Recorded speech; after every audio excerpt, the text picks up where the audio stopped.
যেই নেতা রাস্তা দখল করে মানুষের দুর্ভোগ সৃষ্টি করে এখন তার ওয়াজ শোনাবে আপনাকে, এই নেতা নির্বাচিত হয়ে আপনার কি লাভ করবে? এখন রাস্তা দখল করছে, পরে সে বাড়ি দখল করবে। ইতিবাচক পরিবর্তন দরকার। প্রচারণার নামে রাস্তা বন্ধ না করে রাস্তা পরিষ্কার করা শুরু করে দেন, তাহলে জনগণ দেখবে যে অমুক নেতা তার অনুসারীদেরকে নিয়ে রাস্তা পরিষ্কার করতেছে। ভোটের প্রয়োজনে ইমান বিকিয়ে দিবেন না। ভোট কেনা বেচা, যারা কিনছেন তারা হারাম দিচ্ছেন, হারামে জড়িত হচ্ছেন।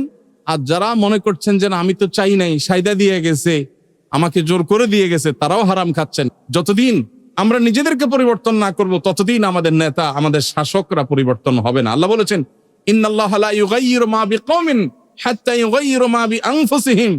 কোন জাতি যদি নিজেরা পরিবর্তিত না হয়, তাহলে তাদেরকে আল্লাহ তাআলা পরিবর্তন করবেন না, তাদের জাতীয় পর্যায়ে পরিবর্তন হবে না। নির্বাচন পাগল বা নির্বাচন প্রেমী কিংবা নির্বাচনের প্রতি প্রচন্ড রকমের আগ্রহ উদ্দীপনা কাজ করা জাতি আমরা।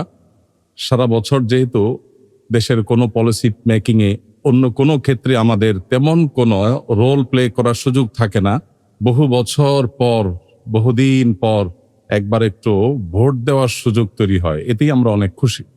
এই উৎসাহ উদ্দীপনায় একজন মুসলিম হিসাবে আল্লাহর আদেশ নিষেধ, কোরআন এবং হাদিসের নির্দেশনাগুলো মানা আমাদের জন্য আবশ্যক। কোনো উন্মাদনা, কোনো উৎসাহ, কোনো উদ্দীপনা, কোনো আগ্রহ ইমানদারের আল্লাহর কাছে জবাবদিহিতার জায়গা থেকে বাইরে না। আমাদের প্রত্যেকটি আনন্দ, প্রতিটি বেদনা, প্রতিটি আগ্রহ, প্রতিটি অনাগ্রহ, প্রত্যেকটা বিষয়ের সাথে আল্লাহ রাব্বুল আলামিনের সন্তোষ এবং অসন্তোষের সম্পর্ক জড়িত আছে। এমন মনে করবার কোনো সুযোগ নাই এটা বোধহয় আমার ইমানদারের আল্লাহর গোলামি এবং দাসত্বের যে জীবন, সেটার বাইরের জীবন। কি বলেন, এরকম কোন জীবন আছে আমাদের? ইন্না সলাতি ওয়া নুসুকি ওয়া মাহইয়ায়া ওয়া মামাতি লিল্লাহি রাব্বিল আলামিন। আমাদের নামাজ, আমাদের কোরবানি, হজ, আমাদের জীবন, আমাদের মরণ, সবকিছু আল্লাহর জন্য উৎসর্গ আমরা করেছি। ইসলাম গ্রহণ করার মানে আল্লাহ রব্বুল আলামিনকে রব্বুল আলামিন হিসাবে, ইলাহুল আলামিন হিসাবে, তাকে মাবুদ এবং উপাস্য হিসাবে, একমাত্র আমার আদেশ এবং নিষেধের মালিক হিসেবে স্বীকৃতি দিয়ে আমি তার দাসত্ব গ্রহণ করলাম, মানে ইসলাম গ্রহণ করলাম। অতএব আমাদের জীবনের এই অংশটা, এই পার্টটা, যেটা এখন আমরা যেটার সাথে জড়িয়ে আছি বা যেটার সাথে আমরা জড়িত আছি, এই পার্টটাকে আমাদের মুসলমানি জীবনের বাইরের কোনো পার্ট বা অংশ মনে করবার কোনো কারণ নাই। দুর্ভাগ্যজনক হলেও সত্য যে নির্বাচনকে ঘিরে আমরা প্রার্থীরা বলুন, রাজনৈতিক দলগুলো বলুন, আমরা যারা সাধারণ ভোটার আছি তারা বলুন, কিংবা প্রার্থীদের যে সমস্ত কর্মী বা নেতা আছেন, এজেন্ট আছেন, তাদের কথা বলুন, কিংবা প্রশাসনের বিভিন্ন শ্রেণীর কর্মকর্তা বা বিভিন্ন সেক্টরের মানুষজন যারা যেভাবে ইনভলভ আছেন এর সাথে, আমরা অনেকেই এই নির্বাচনকে ঘিরে এমন অনেক কাজ করছি যেগুলো অ্যাজ এ মুসলমান আমাদের করার কোনো রাইট নাই, কোনো সুযোগ নাই। আল্লাহর কাছে জবাবদিহিতার কাঠগড়ে আমাদেরকে দাঁড়াতে হবে। এই কারণে এরকম অনেকগুলো বিষয় আছে। আমরা খুব ছোট ছোট করে কয়েকটা বিষয় আপনাদেরকে স্মরণ করিয়ে দিতে চাই, যাতে আমরা অন্তত এই ভায়োলেশনগুলো থেকে, এই অন্যায় থেকে বেঁচে থাকার চেষ্টা করি এবং সামাজিক সচেতনতা সৃষ্টি করতে পারি। নাম্বার 1, নির্বাচনকে ঘিরে যে সমস্ত শরিয়ার ভায়োলেশন হয়, কোরআন এবং হাদিসের বাইরের যে সমস্ত কাজ সেগুলো হয়ে থাকে, এর মধ্যে অন্যতম বা মোটা দাগের সবচেয়ে বড় যে সমস্যাটা হয় সেটি হলো আমরা গণতান্ত্রিক বিধি ব্যবস্থায় অভ্যস্ত। এই সমাজে আমরা অনেক প্র্যাকটিসিং মুসলমান আছি, আমরা ভুলেই গেছি কোরআনে কারিমের একটি আয়াত। আল্লাহ বলেছেন, ইনিল হুকমু ইল্লা লিল্লাহ। শাসন, নির্দেশ, এটা শুধুই চলবে কার? আল্লাহ। শুধু নামাজের সময় আল্লাহ কিভাবে রুকু করতে বলেছেন, কিভাবে সিজদা করতে বলেছেন, এইটুকু যদি আপনি বিশ্বাস করেন, আর বাইরের জগতে আপনি কিভাবে চলবেন, কিভাবে চলবেন না, সেখানে আল্লাহর নির্দেশের প্রাসঙ্গিকতা যদি আপনার বিশ্বাস না থাকে, তাহলে আপনার সম্পর্কে আল্লাহ তাআলা কোরআনে বলেছেন, আফাতুমিনুনা বিবাদিল কিতাবি ওয়া তাকফুরুনা বিবাদ। তোমরা কোরআনের কিছু অংশের প্রতি ঈমান আনো আর কিছু অংশকে অস্বীকার করো। ব্যাপারটা কি সেরকম? গণতান্ত্রিক এই বন্দোবস্ত, এটা বড়জোর আমাদের সমাজের বিদ্যমান বাস্তবতা, এর বাইরে কিছু না। এটাই মানবতার একমাত্র চূড়ান্ত বা বাস্তবিক সমাধান না। আমরা যারা 5 ওয়াক্ত নামাজ পড়ি, অনেক প্র্যাকটিসিং মুসলমান আছেন, নিয়মিত ইসলাম প্র্যাকটিস করার চেষ্টা করেন, এরকম অনেক ভাই বোন আছে। এই জায়গায় বড় দাগের বিশ্বাসগত ত্রুটি, ইমানের ত্রুটি আছে। আমরা অনেকেই মনে করি যে এই যুগে মানুষের শাসিত হওয়ার, সমাজ শাসিত হওয়ার, সমাজে ন্যায় নিষ্ঠা, ন্যায় বিচার, সবার অধিকার প্রতিষ্ঠা হওয়ার একমাত্র রুট হলো গণতন্ত্র। গণতন্ত্রে অনেক ভালো ভালো কথা বলা আছে যেগুলোর সাথে ইসলামের হয়তো সংঘর্ষ নাই, কিন্তু মোটা দাগে ইসলামটা হলো দাসত্ব, আল্লাহর শাসন, আল্লাহর, যারা আল্লাহর প্রতি বিশ্বাস করবে না তাদের অধিকারও সুসংরক্ষিত, তাদের অধিকারও সুসংরক্ষিত। আমরা গণতান্ত্রিক সমাজে থাকার পর ইসলামিক রাজনীতি যারা করেন তারাও অনেক সময় দেখা যায় যে তারা ইসলামের যে সুমহান জীবন ব্যবস্থা, ইসলামের যে সুমহান নীতিমালা, কোর যে ইসলামের বিষয়গুলো আছে, সে বিষয়গুলোকে অনেক সময় আমরা ভুলে যাই। ভিন্ন বাস্তবতার সাথে অভ্যস্ত হতে হতে আমরা ভুলে যাই যে আমাদের শাসিত হওয়ার কথা আল্লাহর আদেশ এবং নিষেধ দ্বারা। গণতন্ত্রের অনেক বিউটি আছে, থাকতে পারে।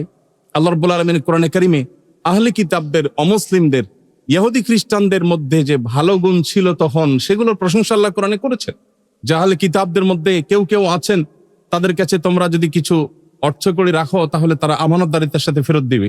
সবাই অসৎ না, ব্যক্তিগত জীবনে অনেকে সৎ আছেন, আল্লাহ তারা সেই স্বীকৃতি দিয়েছেন। অতএব গণতান্ত্রিক বিধি ব্যবস্থার ভালো দিক থাকতে পারে কোনো কোনো ক্ষেত্রে, কিন্তু বাস্তবতা হলো যে আজকে গোটা বিশ্বব্যাপী আমরা যদি তাকাই দেখতে পাবো সভ্যতার আড়ালে নীরব নিষ্পেষণের এক অন্যতম যন্ত্র হিসাবে এটা আজ ব্যবহার করা হচ্ছে। আপনি যদি আফ্রিকা যান, আফ্রিকার সম্পদ লুট করাটাকে হালাল মনে করে এই তথাকথিত গণতন্ত্রের মহাজনেরা। ইউরোপিয়ান দেশগুলো এই গরিব আফ্রিকানদের সম্পদ লুট করাকে তাদের অধিকার মনে করে। এক একটা গরিব দেশে তাদের অনেকগুলো এয়ারপোর্ট করা, নিজেদের বিমান এসে নামে এবং চলে যায়, সেখানকার বিভিন্ন মূল্যবান সম্পদ তারা চুরি করে, বরং ডাকাতি করে। এটাকে তাদের অধিকার মনে করে। এটা বাধা দিতে আসলে সেটা সন্ত্রাস হয়, আর সে সন্ত্রাস দমন করার জন্য তথাকথিত শান্তিরক্ষা মিশন প্রতিষ্ঠা করে। এই বাস্তবতা বুঝেন না আজকের পৃথিবীতে এমন মানুষ কয়জন আছে যারা এটা করেছেন। এখন তাদের উপর আবার আরেক শক্তির চোখ পড়েছে, এখন তারা আবার এদের একটা ভূখণ্ড নিয়ে যেতে চায়, মনে চাইলো নিয়ে যাবে। যাই হোক, আমি যে জায়গায় ছিলাম সেটি হলো আল্লাহ রাব্বুল আলামিনের আদেশ নিষেধ দ্বারায় আমরা শাসিত হওয়ার, বিশ্ববাসী পরিচালিত হওয়ার বাইরে অন্য কোনো এমন বিকল্প নেই যে জীবন আপনার পরিচালনার পদ্ধতি বা পলিসি পৃথিবীর মানুষকে সবার অধিকার সমান হারে যথাযথভাবে দিতে পারে, প্রতিষ্ঠিত করতে পারে, প্রকৃত অর্থে ইনসাফ প্রতিষ্ঠিত করতে পারে। এরকম ব্যবস্থাপনা ইসলাম ছাড়া আর কোনোটাই নাই। কোনোটা সাময়িক খুব মুখরোচক মনে হবে, একটা সময় সেটার বাস্তবতা মানুষের কাছে উপলব্ধি হবে, পরিষ্কার হবে, টুডে অর টুমরো। এই বিশ্বাসের জায়গাটা আমাদের কাছে একেবারে স্পষ্ট থাকতে হবে। হ্যাঁ, আমরা একটা বিদ্যমান বাস্তবতার মধ্যে আছি। সো আমি পারছি না আল্লাহর আদেশ নিষেধ দ্বারায় শাসিত হতে, এটা আমার দুর্বলতা। আমি যেই রাজনীতি করি না কেন, এটা আমার দুর্বলতা যদি স্বীকার করি যে এটা আমরা পারছি না, এটা আজকের বিশ্ব বাস্তব অবস্থা বা আমাদের সমাজ ব্যবস্থা বা আমাদের নিজেদের ত্রুটি, আমাদের ঘাটতির জায়গা, এর জন্য বরং ইস্তেগফার যদি করি, আল্লাহর কাছে অপরাধের বোধ যদি থাকে, তাহলে এটা ক্ষমা আছে। আর যদি মনে করি না, ইসলাম এখন চলে না, আসলে ইসলাম নামাজ রোজা ঠিক আছে, ওয়াজ নসিহত ঠিক আছে, কিন্তু এই সমস্ত বিষয়গুলোর ক্ষেত্রে ইসলামের সেই কার্যকারিতা নাই, এরকম যদি কেউ মনে করে, বিশ্বাস করে, তাহলে আর যা হোক তার নিজেকে মুসলিম দাবি করবার কোনো সুযোগ থাকে না। আল্লাহ রাব্বুল আলামিন বলেছেন, ইনিল হুকমু ইল্লা লিল্লাহ, শাসন আল্লাহর। আমরা আল্লাহ তা'বুদু ইল্লা ইয়াহ, আল্লাহ নির্দেশ করেছেন আল্লাহ ছাড়া আর কারোর দাসত্ব করা যাবে না। যালিকাদ দীনুল কাইয়্যিম, এটাই হলো সঠিক চূড়ান্ত জীবন ব্যবস্থা, দিন, আল্লাহর পক্ষ থেকে দেওয়া দিন, এটাই সঠিক। ওয়ালাকিন্না আকসারান নাসি লা ইয়ালামুন, তো বেশিরভাগ মানুষ জানে না, বেশিরভাগ মানুষই সমাজে বুঝে না। এবং এই আয়াতের মিসদাক আজকে আমরা হয়ে গেছি, এই আয়াতের লক্ষ্যবস্তু আমরা হয়ে গেছি। এর বাস্তব উদাহরণ আমরা, যে বেশিরভাগ মানুষই বুঝেন না যে আল্লাহ রাব্বুল আলামিন আমাদেরকে পরিপূর্ণ জীবন ব্যবস্থা দিয়েছেন, এটা শুধুমাত্র ইবাদত সর্বস্ব দিন না। অতএব এই জায়গাটা আমাদের অত্যন্ত ক্লিয়ার থাকতে হবে। নাম্বার 2, নির্বাচনকে ঘিরে যে দ্বিতীয়ত অন্যায়টি, গুনাহটি, আল্লাহর আদেশ নিষেধের লঙ্ঘন, কোরআন হাদিসের নাফরমানে, আল্লাহর নাফরমানে যেটি হয়ে থাকে সেটি হলো আমরা সত্যকে মিথ্যার সাথে অনেক সময় মিশ্রণ করে ফেলি শুধু একটু ভোটে জেতার প্রয়োজনে। দুর্ভাগ্যজনক বাস্তবতা, ইসলামিক দলগুলোর মধ্যেও এই প্রবণতা অনেক ক্ষেত্রে বা দলগুলোর নেতাদের ক্ষেত্রেও দেখা যায়, অন্যদের মধ্যে তো আছেই। আমাদের উচিত সতর্ক হওয়া, আমাদের উচিত সংশোধন হওয়া। আল্লাহ রাব্বুল আলামিন বলেছেন, ওয়ালা তালবিসুল হাক্কা বিল বাতিল, সত্যকে তোমরা মিথ্যার সাথে, বাতিলের সাথে সত্যকে তোমরা হককে মিশায় ফেলো না। সত্য সত্য, মিথ্যা মিথ্যা, পরিষ্কার। তোমরা সামান্য স্বার্থের জন্য, সামান্য সুবিধার জন্য, কৌশলের নামে, নানা নামে তোমরা সত্যকে মিথ্যার সাথে মিশিয়ে ফেলবে না। জেনে বুঝে এই কাজটা করতে আল্লাহ তাআলা নিষেধ করেছে।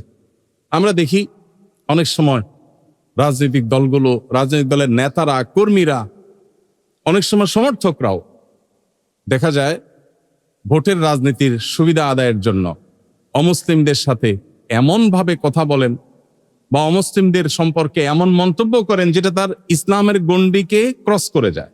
আছে না নাই? আপনি যেই রাজনীতি করেন, আপনি যেই দল করেন, এমনকি আপনি যদি ইসলামিক রাজনীতিও করেন, আপনি হিন্দুদের মন্দিরে গিয়ে তাদের সাথে আপনি একাত্মতা পোষণ করা, তাদের বিশ্বাসের সাথে একাত্মতা পোষণ হয় এমন কোন কথা, কাজ, উক্তি, আচরণ আপনি করতে পারেন না। এটা আপনার বিশ্বাসের সাথে বিশ্বাসঘাতকতা, আত্মপ্রবঞ্চনা, আত্মপ্রতারণা, নিজেকে নিজে প্রতারণা করে শামিল। আপনি বিশ্বাস করছেন লা ইলাহা ইল্লাল্লাহ, আল্লাহ ছাড়া সত্যিকারের কোনো মাবুদ নাই, এটা আপনার বিশ্বাস, বাট আপনি বলছেন যে সবই ঠিক আছে, রুট সব ঠিক আছে। অথবা আপনি তাদেরকে খুশি করার জন্য এমন কিছু করলেন যেটা তাদের শিরকে শামিল হওয়ার অন্তর্ভুক্ত। এই যদি হয় আচরণ একটু ভোটের সুবিধার জন্য, তো মনে রাখবেন এই মানুষ জিতে কখনো দেশের মানুষের সাথে তার কৃত ওয়াদা পূরণ করবে না। যে আল্লাহর সাথে দেওয়া ওয়াদা রক্ষা করে না, সে বান্দার সাথে দেওয়া ওয়াদা রক্ষা করবে না। সাময়িক ভালো সাজা, এই মুনাফিকি দুনিয়াতে কিছু সুবিধা হয়তো আপনাকে এনে দিবে, মনে রাখবেন আল্লাহর কাঠগড়ার আসামি হওয়া থেকে আপনি রক্ষা পাবেন না। মুখে লম্বা দাড়ি থাকলেও লাভ হবে না, বড় আলেম হইলেও কাজ হবে না, ইসলামিক দলের ক্যান্ডিডেট হলেও কাজ হবে না, অন ইসলামিক দল হইলেও কাজ হবে না। সবার ক্ষেত্রে একই কথা প্রযোজ্য। ভোটের প্রয়োজনে ঈমান বিকিয়ে দিবেন না।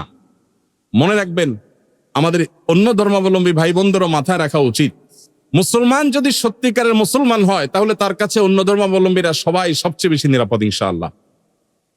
আপনি ইসলামের ইতিহাস একটু ঘাটেন, মুসলিম শাসকদের মধ্যেও জুলুম ছিল, একেবারে সবাই দুধের দোয়া ছিল এমন না, কিন্তু তুলনামূলক মুসলিম শাসকদের শাসন যখন পৃথিবীতে ছিল, বেশিরভাগ ক্ষেত্রেই দেখা যায় যে তারা অন্যদের মতো পৃথিবীকে নিষ্পেষণ আর জুলুম উপহার দেন নাই। তারা চেষ্টা করেছেন তাদের ত্রুটি বিচ্যুতি এগুলোকে স্বীকার করে নিয়েও বলতে হবে যে তারা চেষ্টা করেছেন পৃথিবীকে ইনসাফ উপহার দেওয়ার। বেশিরভাগ ক্ষেত্রে এটা করেছে, বিচ্ছিন্ন বা ব্যতিক্রম ঘটনাও আছে। এরপরও আমাদের সমাজে কেউ যদি সত্যি আল্লাহকে ভয় করেন তাহলে তিনি কোনো অমুসলিমের সম্পদ দখল করতে পারেন না। পারেন? অন্য ধর্মাবলম্বী হলে তার সাথে আমার মতের ভিন্নতা আছে, আমি মনে করি সে ভ্রান্ত ভুল পথে আছে, আমি মনে করি সে শিরকে লিপ্ত আছে, আমি মনে করি সে আল্লাহর নাফরমানি করছে, তাই বলে তার সম্পদের একটা সুতো এটা দখল করার কোনো অধিকার ইসলাম আমাকে দেয় নাই। তার প্রতি কোনো অবিচার করার, তার সাথে কোনো মুসলমানের দ্বন্দ্ব হলে মুসলমান আমার লোক বলে, নামাজি মানুষ বলে, আমার দিনী ভাই বলে তার পক্ষ অবলম্বন করে কোনো অমুসলিমের অধিকার বিন্দু পরিমাণ নষ্ট করার কোনো রাইট ইসলাম আমাকে দেয় নাই। অতএব আমি অন্য ধর্মাবলম্বীদের অধিকার আদায় করবার জন্য তাদের সাথে গিয়ে তাল মিলানোর দরকার নাই, আমার নিজের ভালো মুসলমান হওয়াটাই যথেষ্ট ইনশাআল্লাহ। প্রিয় ভাইরা আমার, এই জায়গাটাতে আমাদের অনেকে পা পিছলে ফেলেন। কোন পলিটিশিয়ানদেরকে দেখি, বিভিন্ন দলেই বিভিন্ন পলিটিশিয়ানদের ক্ষেত্রে দেখি মাশাআল্লাহ এই ক্ষেত্রে অত্যন্ত বিচক্ষণতার পরিচয় দেন, দায়িত্বশীল মন্তব্য করতে জানেন, আমার ইমানের সাথে কোনটা যায় কোনটা যায় না এটা জানেন। এক রাজনীতিবিদ ফোনে জিজ্ঞেস করছেন, ভাই অন্য ধর্মাবলম্বীদের মন্দিরে আমাকে যেতে হচ্ছে, যাব, তাদের অধিকার ঠিক মতো তারা পাচ্ছে কিনা, কেউ তাদের নিরাপত্তা বিঘ্নিত করছে কিনা, বা তাদের উপরে হামলা করে মুসলমানদের উপরে দোষ চাপানোর কোনো ষড়যন্ত্র হচ্ছে কিনা, সব মিলিয়ে তাদের প্রতিবেশী হিসাবে তাদের যে হক আছে সেটাও আমি আদায় করতে চাই। একই সাথে আমি সেখানে এমন কিছু করতে চাই না যে আমার ঈমান বিক্রি হয়ে যায়। আমি দিল খুলে দোয়া করেছি। এই যে ঈমান রক্ষার প্রচেষ্টা, এই যে আল্লাহর ভয়ের চেতনা, এটাই তো ঈমান। যে আমার রাজনীতি, আমার ভোটের রাজনীতি, আমার ক্ষমতার রাজনীতি, এর কোনটাই আমার আল্লাহর কাছে জবাবদিহিতার বাইরে নয়। অতএব এখানেও যদি কোনো ভায়োলেশন করি কোরআন বা হাদিসে, আমার ইমানের সাথে যদি আমি বেঈমানি করি, তাহলে কিয়ামতের ময়দানে আল্লাহর কাঠগড়ার আসামি হয়ে দাঁড়াতে হবেই হবে। অতএব আমরা সবাই ভোটার হই কিংবা প্রার্থী হই, আল্লাহকে ভয় করতে হবে। এই উৎসব, এই আগ্রহ, এই উদ্দীপনা এটা শেষ হয়ে যাবে, কিন্তু আমল নামা কি যুক্ত হচ্ছে সেটা কিন্তু থেকে যাবে, ভালো হোক আর মন্দ হোক। অতএব আমরা আল্লাহকে যেন ভয় করি, আল্লাহ আমাদেরকে সেই তৌফিক দান করুন। প্রিয় ভাইরা আমার, আল্লাহ তাআলা বলেছেন লা ইয়াত্তাখিযুল মুমিনুনা আল কাফিরিনা আউলিয়া মিন দুনিল মুমিনিন। ঈমানদাররা যেন অমুসলিমদেরকে, কাফিরদেরকে, আল্লাহর প্রতি যারা অবিশ্বাসী তাদেরকে যেন বন্ধু হিসাবে গ্রহণ না করে।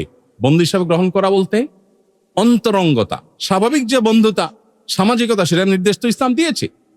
কিন্তু এখানে বন্ধুতা বলতে শত্রু আর বন্ধুর ব্যাপার, পক্ষ আর বিপক্ষের ব্যাপার। আমি যেহেতু তাওহীদে বিশ্বাস করি, আমি তো তাওহীদের পক্ষের, সো আমি শিরকের পক্ষ অবলম্বন করতে পারি না। এটা হলো বন্ধুতা। তো আল্লাহ বলেছেন যে অভিভাবক হিসাবে ইমানদারদের বাদ দিয়ে বেঈমানদেরকে কোন ইমানদার গ্রহণ করতে পারে না। আর যে ব্যক্তি এরকম করবে, আল্লাহ তাআলা বলেছেন ফালাইসা মিনাল্লাহি ফি শাই। যে ব্যক্তি এমন করবে সে ব্যক্তি আল্লাহর কাছে তার কিছুই থাকবে না। এবং আল্লাহ তাআলা বলেছেন ওয়া ইউহাযযিরুকুমুল্লাহু নাফসাহ। আল্লাহ কিন্তু তার জাতে পাকের ব্যাপারে তোমাদেরকে সতর্ক করছেন, আল্লাহকে ভয় করো, সাবধান, সামান্য হীন স্বার্থের জন্য ঈমান বিকিয়ে দিও না। আমাদের অনেকে আছেন, আমাদের দেশের পার সেকুলারদের বা বিদেশিদের যারা বিভিন্ন এজেন্ডা নিয়ে এদেশে কাজ করতে চায় বা করে, এদেরকে খুশি করার জন্য অনেক কথা বলেন। অনেক সময় দেখা যায় ইসলামকে একটু খোঁচা দিয়ে উনি একটু উদার সাজার চেষ্টা করেন, আল্লাহর বিধানের বিরুদ্ধে অবস্থান নিয়ে উনি একটু ব্রড সাজার চেষ্টা করেন। এগুলো সবগুলোই হলো সামান্য দুনিয়ার স্বার্থের জন্য ঈমান বিক্রি করা। আল্লাহ তাআলা আমাদেরকে এটা থেকে বেঁচে থাকার তৌফিক নসিব করুন। তৃতীয়ত যে ভায়োলেশন হয় সেটি হলো ভোট কেনা বেচা। এটা আমি এর আগেও বলেছি। নির্বাচনকে ঘিরে, সেটা জাতীয় নির্বাচন হোক আর স্থানীয় নির্বাচন হোক, নির্বাচনকে ঘিরে এই অপরাধ, এই অন্যায় আমাদের দেশে ওপেন সিক্রেট। প্রচলিত আইনে সেটা নিষিদ্ধ হওয়া সত্ত্বেও আমরা দেখা যায় এই কাজটা অনেক সময় করি। যে বা যারা এটার সাথে জড়িত থাকবেন, আপনি শুধু টাকা বন্টনের দায়িত্ব পাইছেন, টাকা বন্টন করতেছেন, তাহলে এই ক্ষেত্রে আপনিও দায়ী থাকবেন। মনে রাখবেন, এই মতামত দেওয়া, আমি আমার মত বললাম, ভোট দিলাম মানে আমার মত জানালাম, সাক্ষ্য দিলাম, এটা এক প্রকারের সাক্ষ্য। আমরা গণতান্ত্রিক বিধি ব্যবস্থা সম্পর্কে বলেছি যে আল্লাহ রাব্বুল আলামিন আমাদেরকে যে জীবন ব্যবস্থা দিয়েছেন সেটা আমাদের কাছে পরিষ্কার এবং সেটাই হলো আমাদের একমাত্র অবলম্বন। আর গণতান্ত্রিক বিধি ব্যবস্থা বন্দোবস্ত এটা হলো আমাদের সমাজের বিদ্যমান বাস্তবতা মাত্র। এর মধ্যে থেকেও যখন আমি মতামত দেবার সুযোগ পেয়েছি, আমি আমার সাধ্য অনুযায়ী আমার বিবেক বুদ্ধি খরচ করে দেশের মুসলিম মিল্লাতের এবং ইসলামের স্বার্থ এটা আমার মাথায় থাকবে সর্বাগ্রে। একজন সৎ যে মানুষটা জিতে পাপাচার করে, অন্যায় অনাচার করে, জুলুম অবিচার করে, খুন রাহাজানি করে, মাস্তানি গুন্ডামি করে মানুষের জীবন অতিষ্ঠ করবে এবং তার দায়ভার আমাকেও বহন করতে হবে তাকে এই পর্যন্ত যাইতে হেল্প করার কারণে, সেই লোককে আমি ভোট দিচ্ছি কিনা বা আমার ভোটটা সেখানে যাচ্ছে কিনা, এই জবাবদিহিতার বোধ যেমন বিবেকের কাছে থাকতে হবে, ঠিক একইভাবে সামান্য একটু স্বার্থের কারণে বিক্রি হয়ে যাচ্ছে কিনা, সামান্য একটু স্বার্থের কারণে আমি নিজের আদর্শ বেঁচে ফেলছি কিনা। সাক্ষ্য বিক্রি করা যায় না, অনেক জিনিস বেচা যায়, যেটা বেচা যায় সেটা বেচেন, শরিয়া যেটা আপনাকে অনুমোদন করেছে। কিন্তু আপনার কোনো জায়গায় সাক্ষী দেওয়ার ব্যাপার আসছে, কোন একটা ইস্যুতে কোনটা সত্য, কোনটা উচিত, কোনটা আপনার বেশি হকদার, এইটা বলার জন্য আপনার কাছে বল আপনার কোর্টে গেছে, আপনি মতামত দেবার সুযোগ পেয়েছেন।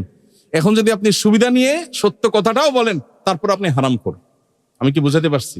টাকার বিনিময়ে যদি সত্যটাও বলেন, তারপরে আপনি হারাম খেয়েছেন। কারণ সত্য আপনি এমনিতেই বলতে বাধ্য। সত্য সাক্ষ্য দেওয়া এটা কোরআনের সবচেয়ে বেশি যে সমস্ত নির্দেশগুলো হয়েছে তার মধ্যে থেকে একটা, সত্য সাক্ষ্য দেওয়া। আপনি সত্য সাক্ষ্য এমনি দিতে বাধ্য, আপনি মিথ্যা সাক্ষ্য দিতে পারেন না একজন মুসলমান হিসাবে। মিথ্যা তো এমনি মিথ্যা, আবার যখন সাক্ষ্য মিথ্যা হয় তখন ডবল গুনাহ হয়। অতএব আপনি সত্য সাক্ষ্য, আপনার মতামত দেওয়ার যে আমানত, আপনার যে সাক্ষ্য দেওয়ার সুযোগ, এই সাক্ষ্য দেওয়াটা সত্যটা আপনাকে দিতেই হবে। তার বিনিময়ে যদি কোনো সুবিধা গ্রহণ করেন, ধরেন দুজনের মধ্যে গন্ডগোল হয়েছে, মারামারি হয়েছে, আপনি দেখেছেন, আপনি সাক্ষী।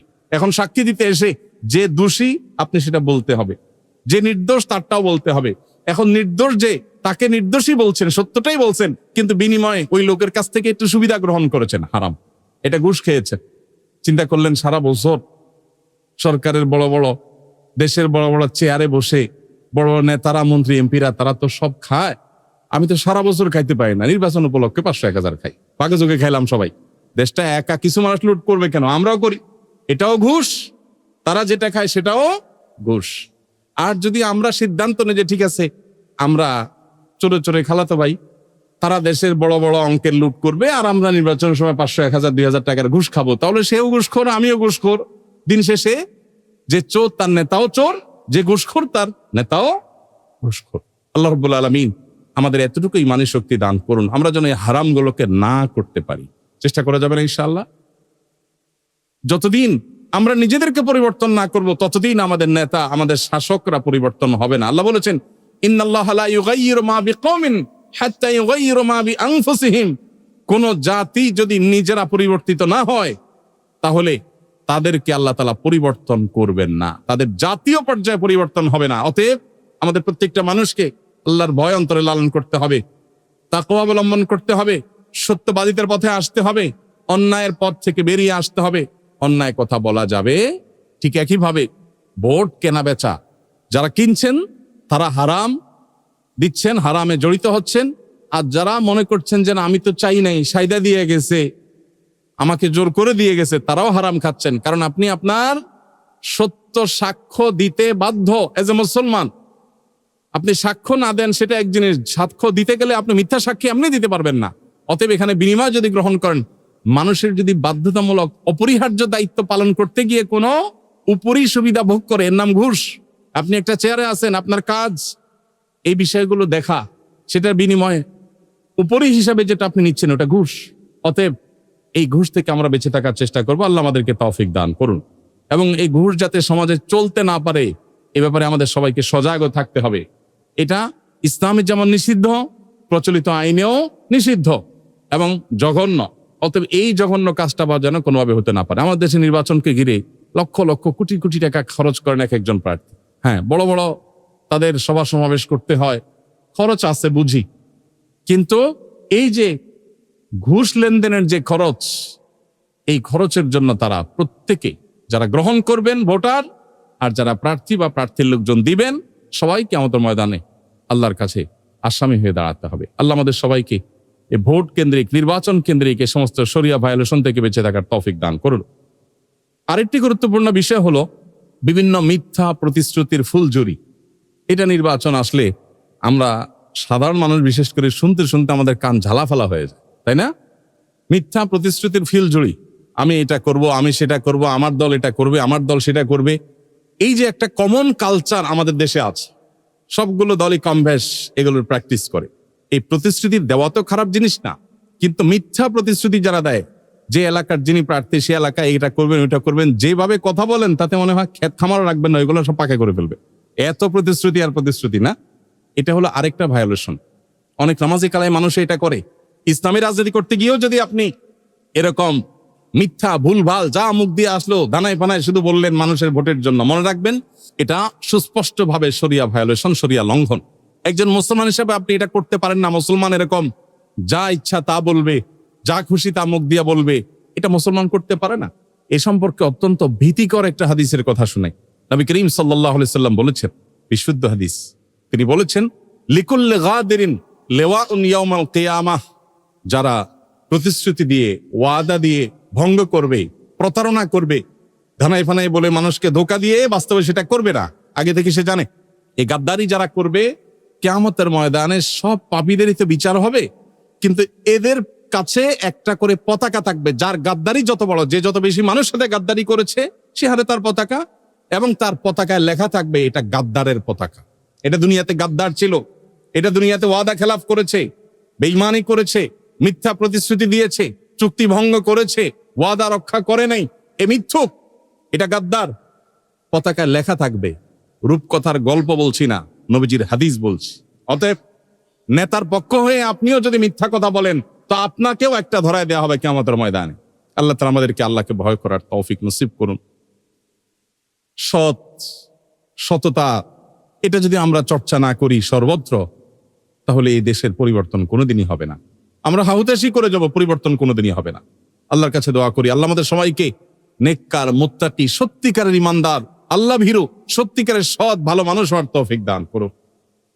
তাহলে নির্বাচন কেন্দ্রিক বা ইলেকশনকে ঘিরে যে সমস্ত শরিয়া লঙ্ঘন, অন্যায় আচরণগুলো হয়ে থাকে, এর মধ্যে একটা হলো মিথ্যা প্রতিশ্রুতি দেওয়া, ধোঁকা দেওয়া মানুষকে। এটা থেকে আল্লাহ তাআলা আমাদের নেতাদেরকে, নেতাদের অনুসারীদেরকে, আমাদের সবাইকে আল্লাহ তাআলা বেঁচে থাকার তৌফিক নসিব করুন। আরেকটি গুরুত্বপূর্ণ বিষয় আছে, সেটি হলো নির্বাচনকে ঘিরে মানুষের হক নষ্ট করা, প্রচারণা করতে গিয়ে, বিশেষ করে প্রচারণা করতে গিয়ে। এই বিষয়টা বলতে গেলে আমার অনেক কষ্ট হয়। আমরা অনেক সময় ধর্মের নামেও মানুষকে এই কষ্টটা দেই, ইসলাম প্রচারের নামেও মানুষকে এই কষ্টটা আমরা দিয়ে থাকি। আমি প্রতিনিয়ত বলি, বলার সময় ধর্মের নামে যে কষ্টটা দেওয়া হয় সেটা কথাটা আগে বলি, যাতে কেউ এটা বলতে না পারে, কই আপনাদের হুজুররাও তো অনেক সময় মানসিক কষ্ট দেন অহেতুক, অন্যায্য ভাবে, সেটা বিরুদ্ধে তো বলেন না। সবসময় বলার চেষ্টা করি, আগে বলার চেষ্টা করি, কারণ আমার নিজের ত্রুটি, আমার ভাইদের ত্রুটিটা আমি আগে স্বীকার করব। যেই কোনো শব্দ দূষণ, যেই কোনো শব্দ দিয়ে মানুষের অতিষ্ঠ হওয়ার মতো পর্যায়ে চলে যায়, সেটা গভীর রাত পর্যন্ত দূর দূরান্তে মাইক লাগিয়ে ওয়াজ মাহফিল করে হোক, কোনো বিবাহ, কোনো আকিকা, কোনো অনুষ্ঠানকে কেন্দ্র করে দূর দূরান্ত পর্যন্ত মাইক লাগিয়ে হাই ভলিউমে, ফুল ভলিউমে গান বাজনা বা করে হোক, কিংবা সেটা নির্বাচনী বা রাজনৈতিক কোনো সভা সমাবেশ, এটাকে ঘিরে দূর দূরান্ত পর্যন্ত মাইক লাগিয়ে চিৎকার চেঁচামেচি করা হোক, যেটাই হোক না কেন, মানুষকে অতিষ্ঠ করে, মানুষের ঘুম হারাম করে আপনি কোনো আনন্দ করতে পারেন না, আপনি কোনো রাজনীতি করতে পারেন না, আপনি কোনো দিন বা ধর্ম চর্চা করতে পারেন না। আপনি বলবেন তাহলে আজান কতক্ষণ সময়ের ব্যাপার, 1 মিনিট? তাও তো আল্লাহ তাআলা রাত 12টা বাজে আজান দিতে বলেন নাই। ভোরে ফজরের যে আজানের সময়, এই সময়টা ঘুম থেকে উঠার সময়, তারপরেও তো সেটা 1 মিনিটের ব্যাপার। সেটাও যদি প্রয়োজনের বাইরে অযৌক্তিক ভাবে ওয়াজ মাহফিল, যেরকম হয়তো শ্রোতা আছে কিছু, 50টা মাইক লাগালেন, একদম বাজারে এমন জায়গায় লাগালেন যে বাজারে মানুষের কেনা বেচাই বন্ধ, ফোনে কথা বলা বন্ধ। এর আগে আপনাদেরকে বলেছিলাম, এক সাবেক সংসদ সদস্য, উনি আমাকে বলেছেন, হুজুর আমার এলাকায় যত মাহফিল হয়, বিভিন্ন হুজুরদের বিভিন্ন গ্রুপ আছে, বিভিন্ন গ্রুপে বিভিন্ন রকমের মাহফিল করে, যত হুজুররাই মাহফিল করুক, একটা বিষয়ে হুজুররা সবাই একমত, সেটা হলো একটা মাইক এই বেটা এমপির বাড়ির দিকে দিতেই হবে, কারণ এটারে মানুষ করতে হবে আগে। এই জন্য বলে হুজুর, ওয়াজ এক একজনের এক এক দিন, আমার প্রতিদিন একটা ফোন কল পর্যন্ত ধরা কঠিন হয়ে যায়, মাইক একটা আমার বাড়ির সামনে লাগে, এর একটু ওয়াজ শুনে। এটা কি ওয়াজ শোনা হয়? আমার তো আরো মনে কষ্ট হয়, আমার তো শোনার আগ্রহ জাগে না। লোকটা খুবই দিনদার, নামাজি কালামি মানুষ। ভাইরা আমার, নির্বাচনকে ঘিরে বা নির্বাচনের বাইরেও সারা বছর রাজনীতির নামে আপনি রাস্তা দখল করবেন, আপনি মানুষের দুর্ভোগ সৃষ্টি করবেন, আপনি দূর দূরান্তে মাইক লাগিয়ে মানুষকে চিৎকার চেঁচামেচি করে শুনতে বাধ্য করবেন। মনে রাখবেন, প্রচলিত আইন যদি আপনাকে অ্যালাউ করেও, আল্লাহর আইন এজ এ মুসলমান আপনাকে অ্যালাউ করে না। প্রচলিত আইনের দৌড়তে আদালত পর্যন্ত, কোর্ট কাছারি পর্যন্ত, সেখানে আপনি রক্ষা পেয়ে যাবেন হয়তো, কিন্তু আল্লাহর আদালতের পরে যেটা আছে সেখানে রক্ষা পাবেন না যদি আল্লাহর আইনকে, আল্লাহর বিধানকে আপনি লঙ্ঘন করেন। মনে রাখবেন, এটা পাশ কাটানো সম্ভব, কিয়ামতের দিনের আল্লাহর সে কাঠগড়াকে পাশ কাটানোর কোনো সুযোগ কারোর কাছে থাকবে না। এখানে উকিল আপনার পক্ষে দাঁড়িয়ে ওকালতি করবে, ওখানে কেউ কারোর ওকালতি করতে দাঁড়ানোর সুযোগ থাকবে না। নবী রাসূলরা পর্যন্ত নিজেদেরকে নিয়ে পেরেশান থাকবেন। অতএব আল্লাহকে ভয় করুন। এই কালচারের বিরুদ্ধে আমাদের কথা বলতে হবে। আপনি আপনার প্রচার করেন ভাই, কিন্তু আপনার প্রচারে আমার ঘুম হারাম করতে পারে না। আমার বাচ্চা ঘুম থেকে লাফ দিয়ে উঠবে, সে অধিকার আপনাকে দেওয়া হয়নি। আপনি রাস্তা দখল করে সমাবেশ করবেন আর আমার চলাচলে বিঘ্ন হবে, এটা গ্রহণযোগ্য হতে পারে না। কিন্তু এটা আমাদের সমাজে গা সওয়া হয়ে গেছে, এটাকে আমরা স্বাভাবিক মনে করি। ও নির্বাচন আসছে, তাহলে রাস্তা জ্যাম থাকবেই, রাস্তা দখল করে নেতা। যেই নেতা রাস্তা দখল করে মানুষের দুর্ভোগ সৃষ্টি করে এখন তার ওয়াজ শোনাবে আপনাকে, এই নেতা নির্বাচিত হয়ে আপনার কি লাভ করবে? এখন রাস্তা দখল করছে, পরে সে বাড়ি দখল করবে। আমাদের নেতাদেরকে আল্লাহ তাআলা আল্লাহর ভয় অন্তর লালন করার তৌফিক নসিব করুন। ভাইরা আমার, এই মানুষকে কষ্ট দেওয়ার আর অনেক দিক আছে। একটা তো হলো মাইকের কথা বললাম, রাস্তা দখল করার কথা বললাম, আরেকটা হলো অনুমতি ছাড়া ওয়ালে ওয়ালে চিকা মারা, রাজনৈতিক স্লোগান লেখা আর পোস্টার মারা। এটাকে রাজনৈতিক দলগুলো, সব রাজনৈতিক দল, ইসলামিক অন ইসলামিক সব রাজনৈতিক দলগুলো অলমোস্ট এটা নিজেদেরকে অধিকার মনে করে অনেক, অথচ এটা অধিকার না ভাই। হ্যাঁ, কিছু কিছু আলে বলাই থাকে, ঠিক আছে, বা আপনার হাবভাব দেখে বোঝাই যায় যে ঠিক আছে, যে কোনো কেউ মারতে পারে, সেই হিসেবে আপনি মারেন সেখানে। কিন্তু অনেক ওয়াল আছে যে ওয়ালগুলোতে লেখাই থাকে ভাই এখানে পোস্টার মারবেন না, কিন্তু আপনি যে সেখানে বিসমিল্লাহ পড়ে মারতেছেন। কি বলেন? এমনকি আপনি যদি ওয়াজ মাহফিলের পোস্টারও সেখানে লাগান, মনে রাখবেন আপনি একটা গুনাহ করলেন, কারণ একজন তার ওয়াল এটাকে আপনি ইসলাম প্রচারের জায়গা হিসেবে ব্যবহার করতে পারেন, উনি দিতে বাধ্য, ব্যাপারটা সেরকম না। উনি যদি অনুমতি দেন আলহামদুলিল্লাহ, অনুমতি না দিলে আপনি লাগাইতে পারেন না। এখন আপনি আমাকে বলেন বাংলাদেশের যত মানুষের ওয়ালে এগুলো লাগানো হয়, সত্যিকার অর্থে কোনো ওয়াল মালিক কি চায় যে আমার ওয়াল এটা লাগানো হোক? অনেক ওয়াল আছে ছেড়ে দিছে ওয়াল মালিক, ভাই লাগা যার যা মনে চায়, কারণ কিছু যখন করার নাই কি আর করবো, ছেড়ে দিস। আসলে কি সে রাজি? আসলে কি সন্তুষ্ট? তাহলে তো আইন করে এটা নিষিদ্ধ হওয়া উচিত। এখন আইন যারা করার তাদের কাজ, বাট আপনি এজ এ মুসলমান হিসেবে আপনার বিবেকগত প্রশ্ন করবেন, আমি এটা করতে পারি না। আপনার নেতার হয়ে আপনি পোস্টারটা লাগাচ্ছেন, আপনার যদি মনে হয় হ্যাঁ কিছু কিছু ক্ষেত্রে মৌন সমর্থন থাকে, একটা লোক এই দল করে, উনি এই দলের সমর্থক, আপনি জানেন তার ওয়ালে এই দলের প্রার্থী লাগালে উনি নাখোশ হবেন না, সেটাও আপনি জানেন, এটা আপনি লাগাইতে পারেন। কিন্তু কি করে টরে এসব দেখা দেখি নাই, লাগাবো, নেতার লোক আমরা, বাধা দিতে আসবে কে? সাহস আছে? ওয়ালি ভাঙে ফেলাবো দরকার হইল। ভাইরা আমার, এই অন্যায়গুলোকে আমাদের কাছে এখন আর অন্যায় মনে হয় না, এগুলো এখন স্বাভাবিক হয়ে গেছে। আমরা মনে করি এগুলো আমাদের অধিকার। আল্লাহ তাআলা আমাদের নেতাদেরকে, তাদের অনুসারীদেরকে, ভোটারদেরকে, আমাদের সবাইকে আল্লাহর ভয় অন্তরে লালন করার তৌফিক নসিব করুন। আরেকটা বড় ধরনের ভায়োলেশন হয়, সেটা হলো গীবত, শেকায়েত, মিথ্যাচার, পরস্পরকে দোষারোপ। ভোটের রাজনীতিতে সুবিধা পাওয়ার জন্য একজন একটা কথা বলেছে, দুর্বলতা পাইছেন, বেচারা হয়তো মুখ ফসকে বলে ফেলছে, তার আসলে এটা ইন্টেনশন ছিল না, আপনি বুঝতেছেন, কিন্তু পাইছেন আর পাবেন, এটা দিয়ে এবার তার গোষ্ঠী উদ্ধার করলেন। আর আল্লাহর নামে সওয়াবের নিয়তে ফেসবুক এটার বিরুদ্ধে গোষ্ঠী উদ্ধার করা শুরু করে দিলেন। ব্যাপক সওয়াব হবে তো না? আপনি নিজে জানেন যে এটা বেচারার স্লিপ অফ টাং, এটা বেচারা মুখ ফসকে বলে ফেলছে, সে সরিয়ে বলেছে, আপনি জানেন, কিন্তু আপনি পাইছেন আর পাবেন, এটা দিয়ে তারা ঘায়েল করলেন। এই অসুস্থ রাজনীতির এই ধারা, এগুলো শুধু পার্থিব বিষয় না, এগুলো আমাদের আমলনামা সংক্রান্ত বিষয়। এর জন্য কেউ আমাদের জবাবদিহি করতে পারে। আল্লাহ তাআলা আমাদেরকে আল্লাহর ভয় অন্তরে লালন করার তৌফিক দান করুন।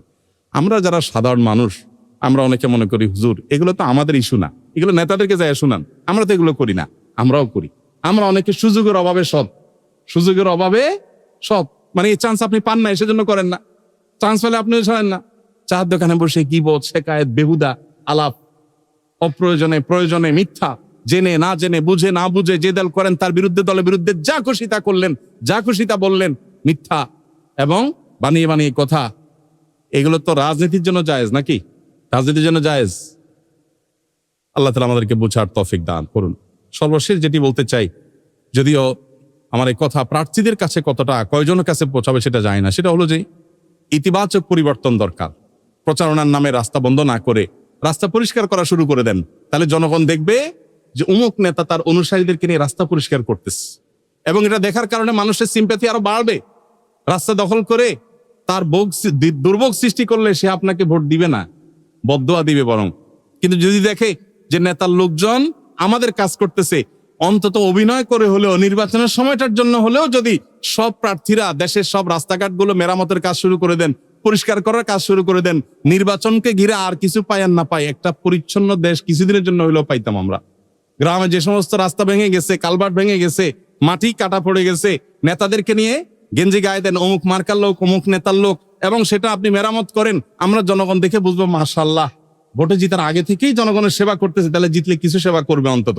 আর জিতার আগেই যদি দুর্ভোগ শুরু করে দেন, মাইক লাগায় আপনার ওয়াজ শুনতে বাধ্য করেন, আপনি যদি অতিষ্ঠ করেন, রাস্তা দখল করেন, তো মানুষ কোত্থেকে আপনাকে ভোট দিবে?